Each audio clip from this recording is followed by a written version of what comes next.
வணக்கம் நண்பர்களே. எனது பெயர் ஆ. சொர்ணராஜ். பிரிவு அலுவலர் ஓய்வு, தலைமைச் செயலகம். மெட்டர்னிட்டி லீவ் அப்படின்னு சொல்லக்கூடிய மகப்பேறு விடுப்பு. கவர்மெண்ட் சர்வீஸில் இருக்கக்கூடிய அரசு பெண் பணியாளர்களுக்கு ஆரம்ப காலத்தில் 3 மாதம்தான் மெட்டர்னிட்டி லீவை சேங்ஷன் பண்ணாங்க. 90 நாள் தான் அவங்களுக்கு எலிஜிபிலிட்டி அப்படின்னு இருந்துச்சு. அப்புறம் ஒரு ஸ்டேஜ் வரும்போது அந்த மெட்டர்னிட்டி லீவினுடைய டூரேஷன் பீரியடை 6 மாதமாக அனௌன்ஸ் பண்ணுறாங்க. அப்புறம் ஒரு காலகட்டம் வரும்போது 9 மாதமாக அந்த மெட்டர்னிட்டி லீவை அனௌன்ஸ் பண்ணியிருப்பாங்க. இன்றைக்கி தேதிக்கு பார்த்தோம்னா 365 நாட்களுக்கு மெட்டர்னிட்டி லீவுக்கு எலிஜிபிலிட்டி இருக்குது. இந்த மாதிரி கால சூழலுக்கு ஏற்ப இந்த மெட்டர்னிட்டி லீவினுடைய டூரேஷன் பீரியடை அனௌன்ஸ் பண்ணிகிட்டே வந்திருக்கிறாங்க. அதே மாதிரி மெட்டர்னிட்டி லீவுக்கான கண்டிஷன்லேயும் சில சேஞ்சஸ் கொண்டு வந்திருப்பாங்க. ஆரம்ப காலத்தில் பார்த்தோம்னு சொன்னால் ஃபீமேல் கவர்மெண்ட் எம்ப்ளாயிக்கு 3 மெட்டர்னிட்டி லீவு எலிஜிபிலிட்டி இருந்தது. அதுக்கப்புறம் அது 2 மெட்டர்னிட்டி லீவாக குறைச்சிருப்பாங்க. இப்போ இன்றைக்கி தேதிக்கு பார்த்தோம்னா 2 மெட்டர்னிட்டி லீவுக்கு தான் எலிஜிபிலிட்டி அப்படிங்கிற மாதிரி சொல்லியிருப்பாங்க. அடிப்படை விதி 101 இந்த மெட்டர்னிட்டி லீவை பற்றி என்ன சொல்லியிருக்காங்க அப்படின்னு பார்த்தோம்னா, மணமான அரசு பெண் பணியாளருக்கு பணிக்காலத்தில் 2 மகப்பேறு விடுப்புக்கு மட்டுமே தகுதியுள்ளவர் அப்படின்னு நேரடியாக எங்கேயுமே சொல்லியிருக்க மாட்டாங்க. அதில் சுற்றி வளைச்சி சொல்லியிருப்பாங்க. என்ன சொல்லியிருப்பாங்க அப்படின்னா, மணமான அரசு பெண் பணியாளர் ஒருவருக்கு உயிருடன் 2 குழந்தைகளுக்கும் குறைவாக இருந்தால் அவருக்கு மகப்பேறு விடுப்பை அனுமதிக்கலாம் அப்படிங்கிற மாதிரி சுற்றி வளைச்சி சொல்லியிருப்பாங்க. நேரடியான பொருள் அங்கே நீங்கள் பார்க்க முடியாது. சரி, அப்போ 2 குழந்தைங்க உயிரோடு இருக்குது அப்படின்னு சொன்னால், 3ஆவதாக அவங்க ஒரு குழந்தைக்காக கன்சீவ் ஆகிறாங்க, அதுக்காக மெட்டர்னிட்டி லீவை அவைல் பண்ணணும்னு நினச்சா அவங்களுக்கு தகுதி இருக்கா அப்படிங்கிறத பற்றி தான் இந்த வீடியோவில் நம்ம பார்க்க போகிறோம்.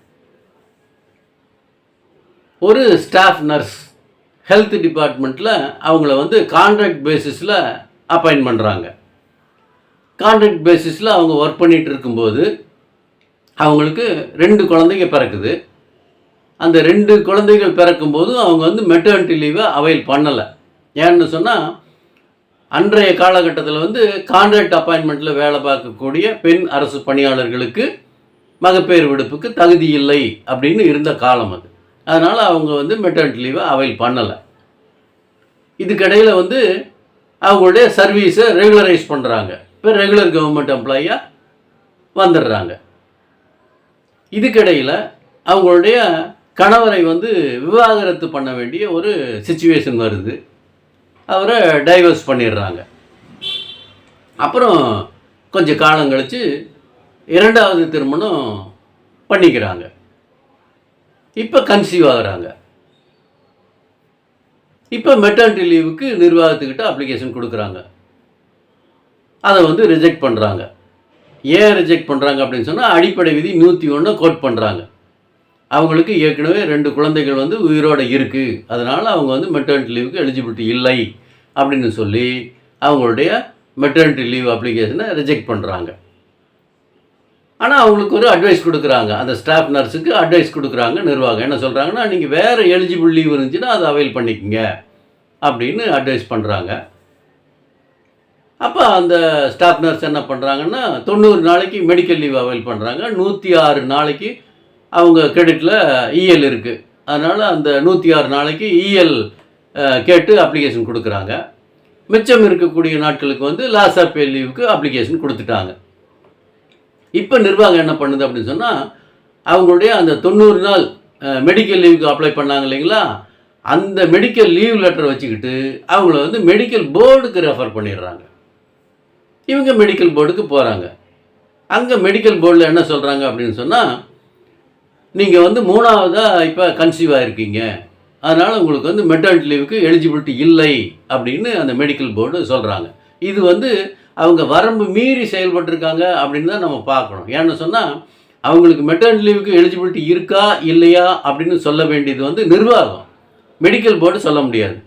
மெடிக்கல் போர்டு அவங்களுடைய ஹெல்த் கண்டிஷனை பற்றி தான் ரிப்போர்ட்டை கொடுக்க முடியும். ஆனால் மெடிக்கல் போர்டு அந்த மாதிரியான ஒரு ரிப்போர்ட்டை துரதிருஷ்டவசமாக கொடுத்துட்றாங்க.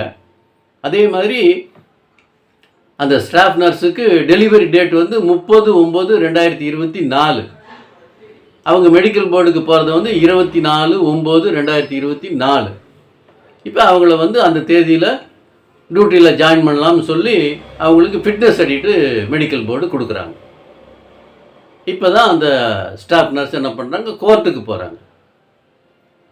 எனக்கு டெலிவரி டேட்டு இன்னும் ஒரு வாரம் தான் இருக்குது, இதுக்கிடையில் வந்து எனக்கு ஃபிட்னஸ் கொடுக்குறாங்க மெடிக்கல் போர்டில் டியூட்டியில் ஜாயின் பண்ண சொல்லி, இது சரியானதாக இல்லை, எனக்கு மெட்டர்னிட்டி லீவுக்கு எலிஜிபிலிட்டி இருக்குது, நான் வந்து கவர்மெண்ட் சர்வீஸுக்கு வந்ததுக்கப்புறம் இது வரைக்கும் ஒரு மெட்டர்னிட்டி லீவ் கூட அவைல் பண்ணலை, இதுதான் ஃபஸ்ட் டைம் நான் மெட்டர்னிட்டி லீவுக்கு அப்ளை பண்ணுறேன், எனக்கு வந்து ரிஜெக்ட் பண்ணுறாங்க, இது சரியானதல்ல அப்படின்னு சொல்லி மதுரை உயர்நீதிமன்ற கிளையில் ரிட் பெட்டிஷனை தாக்கல் பண்ணுறாங்க.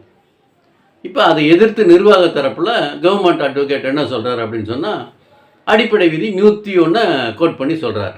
அதில் என்ன சொல்லியிருக்கு, ஒரு பெண் அரசு பணியாளருக்கு ஏற்கனவே 2 குழந்தைகளுக்கு குறைவாக உயிருடன் இருந்தால் மட்டுமே அவருக்கு வந்து மெட்டர்னிட்டி லீவை சேங்ஷன் பண்ணலாம்னு இருக்குது. ஆனால் இவருக்கு வந்து ஏற்கனவே 2 குழந்தைகள் வந்து உயிரோடு இருக்கிறாங்க, அதனால் இவங்க வந்து மெட்டர்னிட்டி லீவுக்கு எலிஜிபிலிட்டி இல்லை அப்படின்னு அவர் அந்த ரூலை கோட் பண்ணி சொல்கிறார். கோர்ட்டு வந்து இதை ஏற்றுக்கல. கோர்ட்டு வந்து அந்த அடிப்படை விதி 101 சொல்லியிருக்கக்கூடிய அந்த வாசகத்துக்கு வேறு மாதிரியான ஒரு இன்டர்பிரட்டேஷன் கொடுக்குறாங்க. கோர்ட் என்ன சொல்லுது அப்படின்னு சொன்னால், மெட்டர்னிட்டி லீவினுடைய அடிப்படை கருத்து என்னன்னு சொன்னால், கவர்மெண்ட் சர்வீஸில் இருக்கக்கூடிய ஃபீமேல் கவர்மெண்ட் எம்ப்ளாயீஸுக்கு அவங்க சர்வீஸ் பீரியடில் 2 மெட்டர்னிட்டி லீவுக்கு அவங்களுக்கு எலிஜிபிலிட்டி இருக்குது அப்படிங்கிறது தான் அதனுடைய பொதுவான பொருள். ஆனால் அதை வந்து இந்த மாதிரி நீங்கள் இன்டர்பிரட்டேஷன் எடுத்துக்கிட்டது தப்பு. 2 குழந்தைகள் ஏற்கனவே அவங்களுக்கு உயிரோடு இருக்குது, ஆனால் அதுக்கு வந்து மெட்டர்னிட்டி லீவை அவங்க அவைல் பண்ணவே கிடையாது. ஆனால் அந்த குழந்தைகள் உயிரோடு இருக்கிறதுனால இவங்களுக்கு வந்து இந்த மெட்டர்னிட்டி லீவுக்கு எலிஜிபிலிட்டி இல்லைன்னு சொல்கிறத ஏற்றுக்க முடியாது.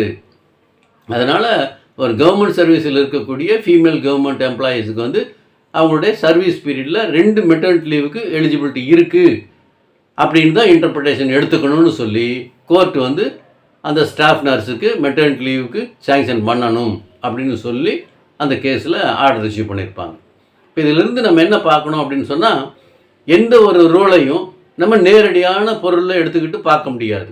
அது வந்து அந்த நம்ம கையில் எடுத்துக்கிட்ட கேஸை பொறுத்து அதில் இருக்கக்கூடிய சில டெக்னிக்கல் ஃபேக்ட் என்ன அப்படிங்கிறதையும் பார்த்து தான் அந்த கேஸில் நம்ம முடிவு எடுக்கணும். இதை தெரிஞ்சுக்கணும் அப்படிங்கிறதுக்காக தான் இந்த வீடியோ.